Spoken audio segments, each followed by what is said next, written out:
اور حکومت اور صوبائی حکومتوں کے درمیان بھی کوئی ایک پیج پہ ہونے کا تاثر نہیں تھا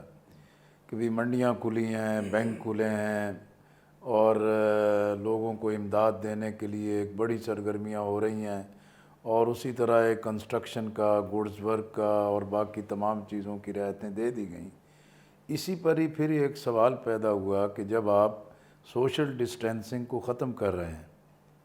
اور ان مواقعوں کو پھر آپ مہیا کر رہے ہیں کہ جہاں لوگ اکٹھے ہوتے ہیں،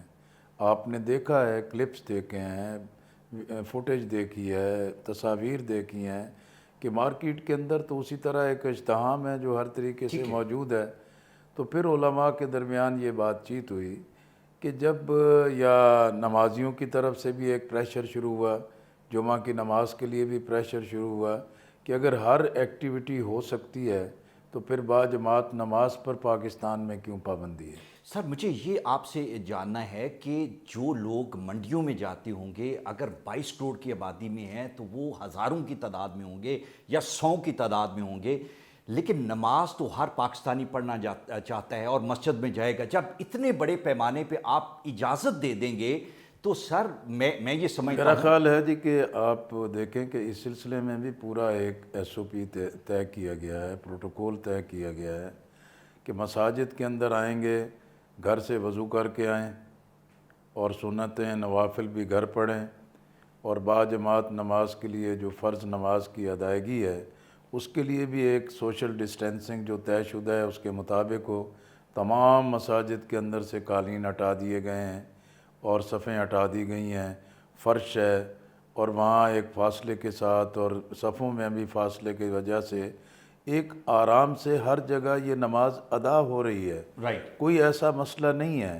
کہیں مسجد میں سے اگر کوئی چیز پیدا ہوئی ہے تو وہ زائرین کے حوالے سے بات سامنے آئی ہے، تبلیغی جماعت کے حوالے سے ان کے سامنے سامنے آئی ہے، ہے، ٹھیک۔ لیکن کسی مسجد، کسی نماز جمعہ اور کسی اور جگہ سے تو ایسی کوئی اطلاع نہیں آئی کہ یہ کوئی ایک سپریڈ کرنے کا ذریعہ بن رہا ہے۔ لیکن سر مجھے یہ بتائیں کہ مسجد جو ہے وہ اللہ تعالیٰ کا گھر ہے جو انسانوں نے بنایا ہے، یہ دنیا اللہ تعالیٰ کا گھر ہے جسے اللہ تعالیٰ نے بنایا ہے۔ مسجد میں بھی نماز پڑھی جا سکتی ہے اور گھر میں بھی نماز پڑھی جا سکتی ہے، کوئی کمپرومائز۔ اللہ تعالیٰ یہ کہتے ہیں کہ اگر آپ مسجد میں نہیں جا سکتے تو آپ گھر میں نماز پڑھی۔ اگر ایک مہینہ کے لیے یا 2 مہینے کے لیے اگر ایک یہ ایکسرسائز ہمیں کرنا پڑ رہی ہے جس کے نتیجے میں یا انسان بچیں گے یا کرونا بچے گا، اگر انسان بچ جاتے ہیں تو سر یہ انسان کی ویلفیئر کا تعلق ہے۔ مسئلہ یہ تو کوئی ایک لمبی چوڑی بحث کی بات نہیں ہے۔ جی جب پورے ملک میں ایک لاک ڈاؤن تھا تو اس پر عمل ہو گیا۔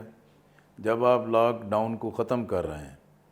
جب آپ خود کہہ رہے ہیں کہ سندھ کی حکومت جو ہے کہ سخت لاک ڈاؤن کے حق میں ہے، میں اس کے حق میں نہیں ہوں، جب آپ یہ کہہ رہے ہیں کہ بھی بھوک کی وجہ سے لوگ مر جائیں گے، جب آپ یہ کہہ رہے ہیں کہ لوگوں کے گھر رہنے کی وجہ سے لوگوں کے لیے مسائل اور مشکلات پیدا ہو جائیں گے، آپ ان کے لیے ایک آسانی پیدا کر رہے ہیں، تو اگر اسی آسانی کے ساتھ مسجد میں بھی ان تمام احتیاطوں کے ساتھ لوگوں کے آنے کے مواقع بن جائیں گے، اور یہ مسئلہ اس لیے بھی بنا ہے کہ ماہ رمضان آ رہا ہے اور یہ رحمتوں اور برکتوں کا مہینہ ہے، عبادات کے ساتھ لوگ جڑے ہوئے ہوتے ہیں، سارا سال آدمی کچھ بھی کرتا رہے، لیکن روزے کے حوالے سے، تراویح کے حوالے سے، مسجد میں جانے کے حوالے سے، توبہ اور استغفار کے حوالے سے، میں سمجھتا ہوں کہ دنیا کے لیے ایک ہیلتھ پوائنٹ آف ویو سے کچھ اور پروٹوکولز ہوں گے، ٹھیک ہے، لیکن اہل ایمان کے لیے جو ایک بڑی بنیادی چیز ہے کہ اللہ کو راضی کیا جائے، بیماری بھی اللہ کی طرف سے ہے، شفا بھی اللہ کی طرف سے ہے، اور نبی اکرم صلی اللہ علیہ وسلم کے احکامات کے مطابق احتیاطیں کرنا اور بیمار کو اور صحت مند کو الگ کرنا، یہ تمام روایات موجود ہیں۔ اس لیے میں سمجھتا ہوں کہ یہ کوئی ایسی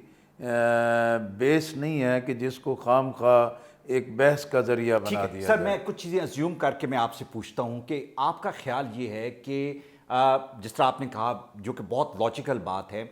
لیکن میں جاننا یہ چاہتا ہوں کہ کیا یہ ڈویبل ہے کہ یہ جو ڈسپلن کی بات کی گئی کہ اتنا گیپ رکھیں، 50 سال کے اوپر لوگ، میں کیسے روک سکوں گا کہ میں یا میرا بھائی جو 50 سال کی عمر اس کی ہے وہ مسجد میں نہ آئے؟ دیکھیں نا، مساجد میں تو ویسے بھی نوجوان کم جاتے ہیں، میں یہی پوچھنا چاہ رہا تھا۔ لیکن یہ ہے کہ بھی جو بزرگ ہی ہیں وہی مساجد میں جاتے ہیں۔ بعض چیزیں ریلیونٹ نہیں ہوتی، بعض چیزیں طے کرتے وقت بالکل ریشنل نہیں ہوتی، میرا نہیں خیال کہ اس پہ اور کوئی میں ریش- سمجھتا ہوں، ٹھیک ہے، لیکن میں تو مساجد میں جاتا ہوں، جی جی نماز وہاں ادا کرتے ہیں، جمعہ بھی موقع ملتا ہے تو ادا کرتے ہیں، تو بالکل اس پروٹوکول کے مطابق ڈسٹنس کے ساتھ نمازی کھڑے ہوتے ہیں، بس آتے ہیں نماز پڑھتے ہیں اور فوراً نکل جاتے ہیں۔ کراچی میں جہاں پہ یہ اس کا بالکل انشور نہیں کیا گیا اور پھر خاتون پولیس آفیسر جو ہے اس پہ حملہ کیا گیا، سر یہ بھی تو پیرلل ہو رہا ہے کہ ہمارے یہاں پہ ہمارے علماء شاید یہ اپنی پارٹ ڈیمونسٹریٹ کرنے کا کہ ہم حکومت کی ریٹ کو چیلنج کر سکتے ہیں لوگوں کے. دیکھیں نا، کسی ایک آدھ جگہ کو جنرلائز کر دینا یہ ٹھیک درست ہے نہیں ہے۔ ٹھیک. ایک واقعہ ہے، ہم اس کی مذمت کرتے ہیں بھی، ایک خاتون ایس ایچ او ہیں کہ جن کے ساتھ یہ رویہ نہیں اختیار کرنا چاہیے۔ مجھے بہت بڑے عالم دین نے بڑی مضبوط بات بتائی کہ وہ خاتون بھی پشتون ہے اور وہ بھی پشتون علاقہ تھا، ٹھیک ہے، اور وہ پشتوں میں گالیاں دے رہی تھیں، اچھا اوکے، جس کی وجہ سے اشتعال پیدا ہو گیا، ٹھیک ہے. اور ایک خاتون اور پھر اس طریقے سے ایک رویہ اختیار کریں۔ میں اس واقعے کی مذمت کرتا ہوں کہ ایسا نہیں ہونا چاہیے، یہی ہمیں اسلام آباد میں بھی دیکھنے کو ملا سر. دیکھیں نا، کسی ایک آدھ جگہ پہ ہو جائے، پورے ملک میں تو ایسا نہیں، ٹھیک ہے، لیکن اگر لیکن کسی عام اکا دکا واقعات کو جنرلائز نہیں کر سکتے کہ یہ پوری کمیونٹی کوئی ایک رویہ اختیار کیے ہوئے ہے۔ اب پریزیڈنٹ نے اجلاس بلایا ہے یا گورنرز نے اجلاس بلایا ہے، علماء گئے ہیں، پوری دلیل کے ساتھ بات کی ہے ٹھیک ہے، اور اس کے پروٹوکولز طے ہوئے ہیں۔ میں سمجھتا ہوں کہ مساجد میں آنے والے ڈسپلن لوگ ہوتے ہیں، وہ مہذب لوگ ہوتے ہیں، وہ صفائی نصف ایمان پر یقین رکھنے والے ہوتے ہیں، اور وہ جب ایک صف بندی میں منظم ہو کے کھڑے ہوتے ہیں، جب آپ ان کو انسٹرکشن دے دیں گے کہ نہیں فاصلے کے ساتھ کھڑے ہوں اور صفوں کے درمیان مزید فاصلہ پیدا کر لیں گے، تو میں آپ دیکھیں گے کہ اس پر پابندی کرنا مساجد کے اندر ایک مثال بن جائے گا۔ ٹھیک ہے، اور میں آج کل بھی دیکھتا ہوں کہ اس کو آبزرو کیا جاتا ہے۔ ٹھیک ہے. میں ابھی زور کی اور فجر کی یا نمازیں پڑھی ہیں تو نمازی بالکل فاصلوں کے ساتھ کھڑے ہوئے ہیں، ٹھیک ہے. اور پچھلی صف کے اندر بھی ایک ذرا پہلے سے معمول سے زیادہ فاصلہ پیدا کر دیا گیا ہے۔ علماء کی ذمہ داری بڑھ گئی، بیکاز اگر کسی جگہ پہ ڈسپلن قائم نہیں ہوتا تو شاید کوئی بھی پولیس کا بندہ ہو یا ایڈمنسٹریشن کا بندہ وہ مسجد میں انٹرفیئر نہیں کر سکتا. بڑا مشکل کام ہے. ڈو یو تھنک کہ ہمارے علماء کی ذمہ داری بہت زیادہ ہے اس معاملے میں؟ اس کو عمومی طور پر لینا چاہیے کہ بھی جب ایک چیز طے پا گئی ہے اور علماء کی تجویز پہ طے پائی ہے اور حکومت نے بھی اس کو ایک پازیٹیولی لیا ہے، تو انشاءاللہ مساجد کے اندر اسی پر ہی عمل کیا جائے۔ ٹھیک ٹھیک سر، میں اس سے آگے بڑھتا ہوں. اب مجھے یہ بتائیں کہ کرونا میں جہاں پہ ہم گورنمنٹ کی طرف دیکھ رہے ہیں کہ گورنمنٹ لوگوں کو ریلیف فنڈ دے اور لوگوں کو راشن دے، باقی ساری ایک چیز جو ہم سب جانتے ہیں کہ جماعت اسلامی وہ نظریاتی تنظیم ہے جس کا پاکستان کے ہر نوک اینڈ کارنر میں پریزنس ہے. آپ کی ایمبولینس ہیں، ہاسپٹل ہیں، لوگ موجود ہیں. آپ کا لوگوں کے لیے جو کام ہے وہ کس لیول کا چل رہا ہے؟ دیکھیں، جیسے یہ کرونا وائرس کا معاملہ آیا تو حکومت نے تو بہت تاخیر کر دی اور ایک کام کرنے میں، آغاز لینے میں اور اس کو سمجھنے میں کافی وقت لگا دیا، لیکن ہمیں اس چیز کا اندازہ ہو گیا کہ یہ بات اب مسائل کو جنم دے گی، اور لاک ڈاؤن کا بھی اعلان کر دیا گیا۔ پھر لاک ڈاؤن کی بنیاد پر جو ہے کہ جو مسائل جنم لینے تھے ہم نے اس کو اسیس کیا۔ اسی لیے سب سے پہلا مرحلہ تو ہم نے یہی کہا کہ بھی ہماری الخدمت فاؤنڈیشن ہے یا جماعت اسلامی کے ریلیف کے ادارے ہیں، وہ تمام کے تمام جو ہیں وہ کرونا ریلیف کے لیے وقف کر دیا ہم نے، ٹھیک ہے، اپنے مساجد بھی، اپنے مراکز بھی، پھر اپنے کارکنان کو، اپنے رضاکاران کو اس چیز کے لیے ہم نے ہدایت کر دی کہ اس سلسلے میں آگے بڑھیں اور احتیاطوں کو بھی ملحوظ رکھیں اور لوگوں کو ریلیف کے لیے کام کریں۔ اسی کے ساتھ جب ہم نے میڈیکل سائٹ پر بھی یہ تمام چیزیں کی، ہمارے ایمبولینس، ہمارے ڈاکٹرز، ہمارے ہاسپیٹلز، ہمارا پیرامیڈیکل سٹاف اور اس میں آئسولیشن وارڈ سب بنا دیے، پھر دوسرا مرحلہ تھا کہ اب لاک ڈاؤن کی وجہ سے جو ایک بڑی تعداد میں ڈیلی ویجز، سیلز مین ہیں، رکشہ ڈرائیور ہیں، کلی ہیں اور دن بھر کام کرنے والے اور پھر اپنے گھر کو چلانے والے ہیں، وہ متاثر ہو رہے تھے۔ اس مقصد کے لیے ہم نے اس کو سینٹرلائز کرنے کی بجائے ہمارا کم و بیش پورے ملک کے اندر نظام ایک صوبائی اسمبلی کے حلقے پر ہے، وہ ہماری تمام تنظیمیں فعال ہو گئیں، تمام تنظیمیں ایکٹیو ہو گئیں۔ ہم نے اپنے تمام تنظیمی، سیاسی، تربیتی تمام امور کو معطل کر دیا اور اس چیز کو ٹیک اوور کر لیا کہ ہمیں ریلیف کا کام کرنا ہے۔ ٹھیک ہے۔ ہمارے سامنے یہ ماضی کے بھی تجربات تھے، سیلابوں میں بھی، زلزلوں میں بھی، اور مختلف مواقع پر لوگوں کے ساتھ تعاون کیا ہے۔ تو الحمدللہ اس سلسلے میں راشن کی تقسیم ہو، ہم ایسا نہیں کرتے کہ بھی راشن اکٹھا کریں اور ایک جگہ لائنیں لگوا دیں اور پھر لوگوں کو ہم اس کے لیے ان کی عزت نفس کو مجروح کریں۔ ہم یہ کرتے ہیں، مراکز قائم کرتے ہیں۔ ٹھیک ہے۔ پھر آگے ورکر جو ہیں کہ وہ محلوں میں، بستیوں میں، آبادیوں میں جا کے مستحق خاندانوں کی نشاندہی ہوتی ہے، پھر ان کو کارڈ دیا جاتا ہے، پھر ان کو مواقع دیے جاتے ہیں کہ وہ خود لے جائیں۔ اگر کوئی ان کا لے جانے والا نہیں ہے اور ایسا مستحق خاندان ہے تو کارکن اپنے کندھوں پہ اٹھا کے ان کی ان دہلیز تک پر دہلیز تک پہنچا دیتے ہیں۔ اچھا لیاقت بھائی، مجھے یہ بتائیں کہ ہمیشہ جب بھی فلنتھراپی کا کام ہوتا ہے، لوگوں کی ویلفیئر کا کام ہوتا ہے، تو جو اس آرگنائزیشن کے اپنے ممبر ہوتے ہیں وہ تو کنٹریبیوٹ کرتے ہیں، لیکن کریڈیبلٹی آرگنائزیشن کی یا اس کی کیپیسٹی تب کئی گنا بڑھ جاتی ہے جب باہر کے لوگ جو ہیں جن کا اس شاید آرگنائزیشن سے تعلق نہ ہو وہ بھی کنٹریبیوٹ کریں، وہ اس کا ایک سورس بنے۔ جماعت اسلامی کی کریڈیبلٹی جو ہے اس پہ اٹس ان بلیمشڈ، کوئی بندہ اس کی طرف اشارہ نہیں کرتا۔ ڈو یو تھنک کہ ابھی بھی بہت سارے لوگ آپ کو کنٹریبیوٹ کرتے ہیں؟ لیکن جی الحمدللہ جماعت کی ساکھ ہے، امانت ہے، دیانت ہے،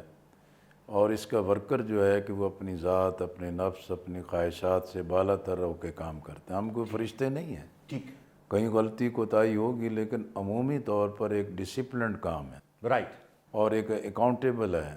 چیزوں کو مینیج کیا جاتا ہے، اس کی فنانسنگ کی جاتی ہے، آڈٹ کیا جاتا ہے، مانیٹرنگ کی جاتی ہے کہ ہمارے سارے کام ایک ترتیب کے ساتھ ہونے چاہیے۔ پاکستان اس اعتبار سے یا عمومی طور پر مسلم ممالک میں یہ بڑی خوش قسمتی ہے کہ بھی حکومتیں کچھ کریں نہ کریں، لیکن جو مخیر حضرات ہیں وہ آگے بڑھ کے تعاون کرتے ہیں۔ بالکل کرتے ہیں۔ اس اعتبار سے جماعت اسلامی الیکشن میں ووٹ لے یا نہ لے، لوگوں کا وہ اعتماد ہمیں پولیٹیکل حاصل ہو یا نہ ہو،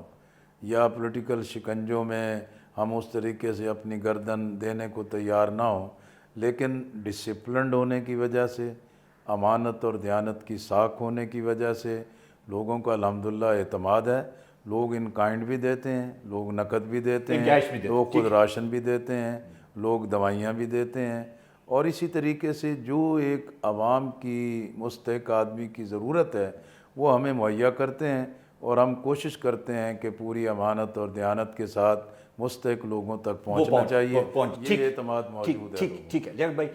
ایک امپورٹنٹ چیز جو بہت سارے لوگ جاننا چاہتے ہیں اور جس کی سمجھ نہیں آ رہی وہ یہ ہے کہ ہمارا پولیٹیکل سٹرکچر اگر دیکھا جائے تو اس میں بے شمار پولیٹیکل پارٹیز، انڈیویجولز، لیڈرز ایسے ہیں کہ جن پہ ہر دور میں ان کے کردار کے بارے میں، ان کی شفافیت کے بارے میں، پارٹیز کے رول کے بارے میں لوگ ہمیشہ یہ کہتے ہیں کہ these are the people who are not credible, لفظ استعمال کیا جاتا ہے کہ کریڈیبلٹی ان کی نہیں ہے۔ وہاں پہ ہم ایک ایسی آرگنائزیشن، تنظیم، سیاسی پارٹی دیکھتے ہیں کہ جہاں پہ لیڈرشپ ہے، کریڈیبلٹی ہے، شفافیت ہے، سب کچھ ہے۔ سب کچھ ہونے کے باوجود جماعت اسلامی کا گراف پولیٹیکل نیچے جاتا جا رہا ہے۔ کیوں سر؟ یہ تو نہیں ہونا چاہیے تھا، جہاں پہ اتنا بڑا ویکیوم ہو اسے تو اسمان تک جانا چاہیے تھا۔ دیکھیں نا، جماعت اسلامی کی اس حیثیت کو سب تسلیم کرتے ہیں کہ یہ ویل آرگنائزڈ ہیں اور لوگوں کے ساتھ مخلص ہیں، امانت اور دیانت سے کام کرتے ہیں، اور اقتدار کو حاصل کرنے کے لیے وایا بٹھنڈا یا دوسری پگڈنڈیاں نہیں اختیار سر اقتدار میں آنا بھی تو ضروری ہے نا۔ دیکھیں آپ کے ایک لمیٹڈ ریسورسز، میں وہی کہنے لگا ہوں نا۔ لیکن آپ دیکھیں کہ ہمارے 72 سال میں جو ایک سلسلہ چل رہا ہے، اگر یہاں ملٹری ڈکٹیٹرشپ آئی ہے، فوج نے ٹیک اوور کیا ہے، لوگوں نے سمجھا کہ اقتدار کے تمام اختیارات ایک جگہ مرتکز ہو جائیں تو ملک ترقی کرے گا، لیکن ایسا نہیں ہو سکا، جس کے بے شمار نقصانات ہوئے ہیں۔ پھر یہ ہوا کہ بھی یہاں کوئی شخصیت پاپولر ہو جائے، فور اور اینٹی ایک جذبات پیدا کر دیے جائیں، جس پر آپ نے دیکھا کہ بھی بھٹو کی شخصیت ابھری اور اینٹی بھٹو ایک پلیٹ فارم بن گیا اور ایک پالیٹکس چلتی رہی، لیکن بالآخر پیپلز پارٹی بھی اپنے انجام سے دو چار ہوئی ہے۔ اینٹی پیپلز پارٹی یا اینٹی بھٹو جو ایلیمنٹ نواز شریف کے گرد جمع ہوا تھا، اور جنہوں نے یہ سمجھا کہ یہ کوئی نظریاتی سیاست کر رہے ہیں، وقت اور حالات نے ثابت کیا ہے کہ ان کے پاس بھی ڈیلیور کرنے کے لیے کچھ بھی نہیں، ٹھیک ٹھیک، جس کی شخصی وجہ سیاست سے تھی، وہ بھی نظریاتی معاملہ نہیں، ختم ہو ٹھیک۔ گیا۔ اب اس کے بعد یہ معاملہ پیدا ہو گیا کہ فوجی حکومت ناکام ہے، پیپلز پارٹی کی صف لپٹ گئی ہے، نواز شریف ڈیلیور نہیں کر پائے، تو اب کوئی نئی قیادت اور کوئی نیا پلیٹ فارم ہو، جس کے لیے عمران خان صاحب کی شخصیت کے اندر گلیمر بھی تھا، ایک ماضی بھی تھا اور اس کا ایک ٹریک بھی تھا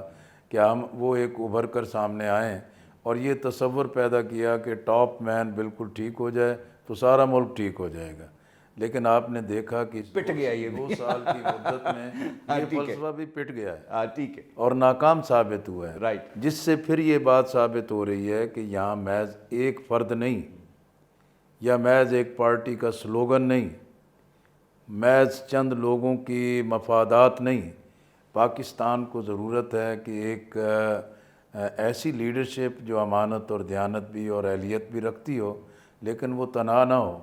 بلکہ اس کے ساتھ ایک بااعتماد ٹیم ہو۔ تو اسی لیے جماعت اسلامی ووٹ نہ لینے کی وجہ سے بھی، بار بار ہارنے کی وجہ سے بھی ہمارے اعصاب تو شل نہیں ہوتے۔ ہاں ٹھیک ہے، ہمیں اپنے نظریے پہ یقین ہے، ہمیں اپنی محنت پہ یقین ہے، ہماری اپنی ٹیم پہ یقین ہے، ہماری پوری جو ورکنگ ہے، ریسرچ ادارے ہیں، ہمارے کام کرنے والے ہیں، ہمیں اس بات پہ یقین ہے کہ بالآخر قوم کو اسی راستے پر آنا ہوگا، ٹھیک ہے، اور جماعت اسلامی کے اس فلسفے کو قبول کرنے کے سوا کوئی راستہ نہیں رہے گا۔ ٹھیک، اب یہ قدم بہ قدم چیزیں آگے بڑھ رہی ٹھیک ہیں، ہے، اچھا ہماری ایک نظریاتی تحریک ہے، اس میں وقت لگتا ہے، اللہ تعالیٰ ہمیں استقامت دے ٹھیک ہو اور گیا، ہم ٹھیک ہو گیا۔ مایوسی کا شکار نہ ہوں۔ سر میں یہ جاننا چاہ رہا ہوں کہ کیا آپ یہ چاہتے ہیں کہ ہماری قوم جو ہے یا ہمارے لوگ جو ہیں وہ جماعت اسلامی کا منشور اور تبلیغ اور جو مشن ہے اس کے نزدیک آئیں، یا جماعت اسلامی بھی ان کے نزدیک اپنے آپ کو موڈیفائی کرنا، موجودہ حالات کے مطابق ایڈجسٹ کرنا؟ بیکاز کرونا کی وجہ سے میسو چینجز آنے والی، سب سے بڑی چینج جو لوگوں کا تھاٹ پروسیس ہے وہ چینج ہو جائے گا، سوشل جو ہماری اسپیکٹس ہیں اور جو ہماری ایک دوسرے کے ساتھ بانڈنگ ہے۔ میرا خیال ہے جی کہ سوشل ڈسٹینسنگ اور یہ ساری چیزیں جو ہیں یہ تو پتہ نہیں کتنی استحکام میں سوشل کلچر کی بات کر رہا ہوں، میں کلچر کی بات کر رہا ہوں، ہمارا ایک سوچ کا اندر پوری دنیا میں نیشنلزم پروموٹ ہونے والا ہے، پوری دنیا میں لوگ ڈیفرنٹ طریقے سے سوچنا شروع ہو گئے ہیں۔ میرا خیال ہے دونوں پارٹس ہیں، ایک تو یہ سوچنے کا، فکر کرنے کا یہ بھی ہے کہ بھی ایک سماج بدل رہا ہے، دنیا بدل رہی ہے، حالات بدل رہے ہیں، لوگوں کی فکر اور سوچ کی نئی بنیادیں آ رہی ہیں، لیکن یہ ایک پہلو ہے۔ لیکن میں سمجھتا ہوں کہ اس سے بڑا پہلو جو ہے کہ جو پوری دنیا کو تباہی کی طرف لے جا رہا ہے، بدل رہا ہے، جس سے سماج پہ بہت گہرے اثرات ہوں گے، وہ اقتصادی بحران ہے۔ ٹھیک ہے، ہم پہلے ہی ڈوبے ہوئے ہیں، رائٹ، ہم پہلے ہی بالکل دلدل میں الجھے ہوئے ہیں، لیکن پھر ہم قرضے لیتے جائیں، پھر ہم IMF پہ انحصار کرتے چلے جائیں اور پھر ہم اسی طریقے سے کشکول پھیلاتے چلے جائیں تو یہ مزید ہمیں تباہی کی طرف لے جائے گا۔ اور یہ تو رپورٹس بہت خوفناک آ رہی ہیں کہ ہمارا GDP کہاں جا رہا ہے، ہماری گروتھ کہاں جا رہی ہے، اور بالآخر ہمارے جو نیشنل ریسورسز ہیں وہ کس طریقے سے شرنک ہوتے جا رہے ہیں اور بڑا مشکل ہے ہمارے لیے ریوائیو میں کرنا۔ سمجھتا ہوں کہ